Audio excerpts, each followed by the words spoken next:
Hello everyone and welcome to the channel. In today's video, we're not going to work on the MR2. We're actually going to be doing a walk around of the R33 Skyline that I recently picked up. Pretty much the whole point of this video is I'm going to show you guys everything that's wrong with the car. That's going to help me in two ways. So first of all, it's going to give me like a to-do list. I'll be honest, I know I'm not going to fix everything because I'm not keeping the car long term. The second way this is going to help me is that I'm going to know everything that's wrong with the car. So when I go to sell it, I can just be very honest and give the potential buyer a accurate description of the car, so that way they're not surprised by anything. We'll start with just kind of a quick walk around of the outside. The chassis is honestly pretty rough. There's obviously like cruddy paint. It has dings and stuff like that right there. Before this car left Japan, I do believe it was painted, and I think it was honestly done that to cover up some of the rust issues, which I'm going to show you right now. Coming over to the rear quarter panel, you can see that this has rust. It's been like bondoed and it's been painted over just to disguise it. But then if you come over here to the tire, you can actually see the overspray. It's even on the rim itself. That was definitely recent, and the paint actually is put on there so like poorly and thinly that it's already starting to flake off. Definitely not factory, especially because you can see the difference in paint between right here and like the door. Clear coat is also peeling on this car. One of the cool things that did come on this car was I noticed that it had a wing when I bought it, obviously, but it turns out it's actually an aftermarket wing. I don't know what that company is called, but I did Google it. I found a couple of these wings for sale for like $300 to $400, which is actually pretty cool. Honestly, the biggest disappointment with this chassis is just the rust. So if we come down here, there's more rust that's been like covered up. There's more overspray here, more rust right there. This is what I was talking about, where some of it's just already flaking off. The worst of the rust though is actually the strut towers, because I mean that's a major safety thing. This was bondoed over and then roughly painted. There's actually even a rust hole there. If you go to the other side, it is more of the same thing. So yeah, these strut towers are just completely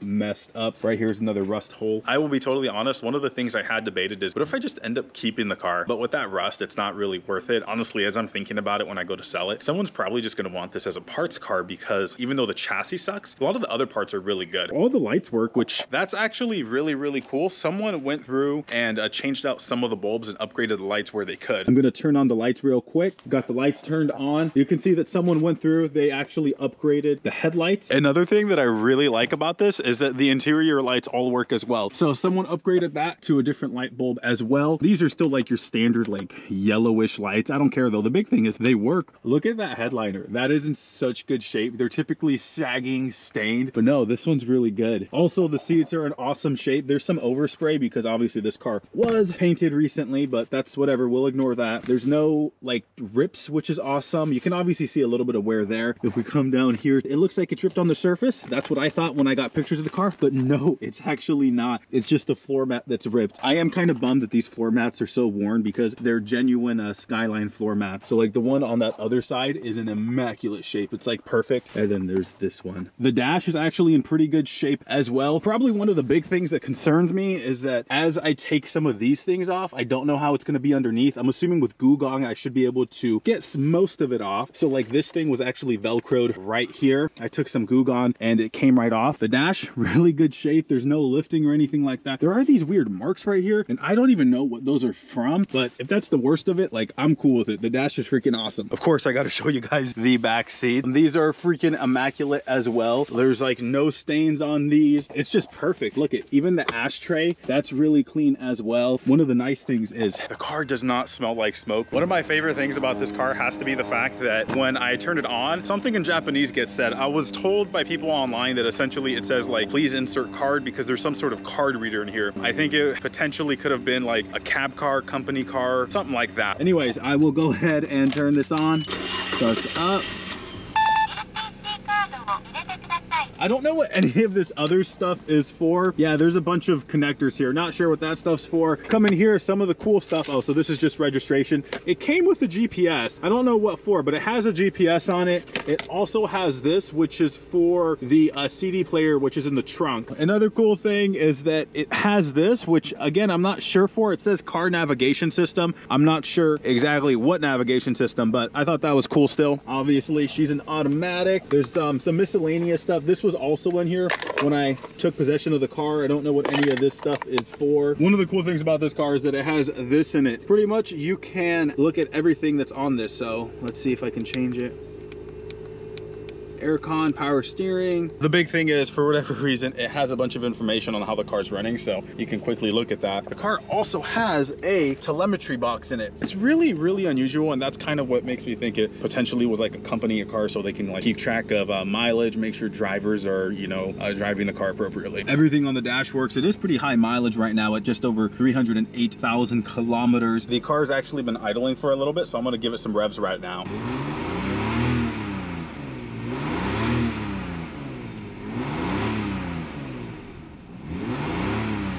Yeah, one of the surprising things is that the engine actually runs very smoothly. I've already driven this over 100 miles. There's no hiccups from it at all. The transmission also felt equally awesome. I don't have any like record on like timing belt or any other major maintenance, so those are things that are gonna have to get done. I don't know if I'll do them by the time I go sell the car though. This car has a RB25, it's NA, and that's actually kind of unique. Some of the other cars I've seen, they tend to be RB20s instead of the RB25. This one's automatic like a lot of the other ones, but also this one's a GTS4, so it's actually four-wheel drive. The four-wheel drive system does work, but there's a huge but there, it leaks. Coming to the boot of the car, we're gonna lift this up. It's a little heavy, but what's cool, it does actually stay up. So if we come over here, right here is the reservoir for the four-wheel drive system. As you can see, it's at the minimum, but like I said, she does leak. This is actually a CD player, so you can put some CDs in here. The stereo actually does work, which is sick. I won't play it because I don't want to get like hit with a copyright strike, but just the fact that the CD player works. Although it's an aftermarket system and some of the work is a little questionable. Here you can actually see some of that extra wiring just kind of hanging off. There is no four-wheel steer in this car. If you get underneath the car, you're going to notice that there's not like any additional tie rods or anything like that. So this just has regular steering. Come over here, you can actually see where it is leaking. This is from the four-wheel drive system. You notice these rags right there? Those rags are actually from Japan. I'll put a picture up on the screen from when I bought the car, and you'll notice that those rags are right there. What's crazier to me is that over in Japan, someone put those there so it wouldn't leak on the floor, and it made it onto a ship. It did the 100-mile trip, and it's still on the car, which is kind of crazy. Lifting up the trunk, this is actually pretty clean inside of here. Spare tire from Japan.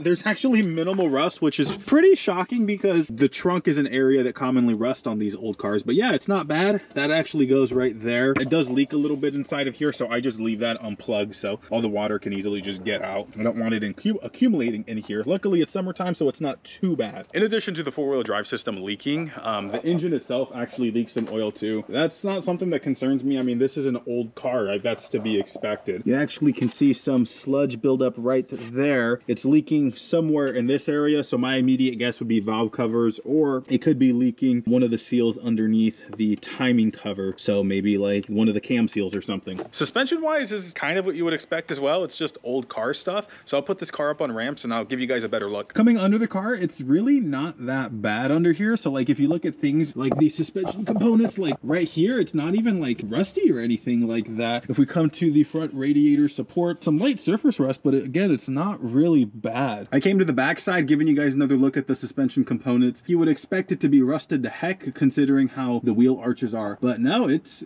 actually in decent shape, which is kind of crazy to me. Here we are at the midsection of the car. There's a bunch of overspray from when this car was poorly painted, but that's really about it. Right over there, you can actually see some rust on the floor pan. We'll get a better look at that here in a second. So coming right here, it's actually rusted out. There's actually a rust hole right there, which sucks. So this would be, I believe, right beneath the seat. So yeah, that, oh man, the rust, dude, that's what sucks. Now that you guys know that everything that's wrong with the car, pretty much my plan in the short term is just do some general maintenance. So like changing out fluids and stuff like that, and make sure it's something that I can just drive around and cruise in. I'm not gonna fix the rest. Honestly, when I go to sell it, I really think whoever ends up buying the car is probably gonna buy it just as a parts car, because the rust is really, really bad on this. I just can't see anyone wanting to put the time in to fix it, which is kind of unfortunate because it is a cool car. As I mentioned, I do want to cruise in the car, and I never had any plans to like autocross it like I did recently or anything like that, because my idea was just a cool cruiser. But now knowing the actual condition of it, I do think I want to do a rally cross with it. It's kind of like 50-50 right now. It's just a matter if I can find something that works with my schedule. Like, a lot of rally cross events are far away, and I don't want to drive 4 hours just to rally cross this. Like, I'd rather put that money into the MR2s, but if I could find one that's close by, this thing will be seeing a rally cross event, because the four-wheel drive system works really well and it hooks super well, which is awesome. I don't got anything else for this video. If you guys got any like comments, questions, or anything, let me know in the comment section down below. See you guys in the next one.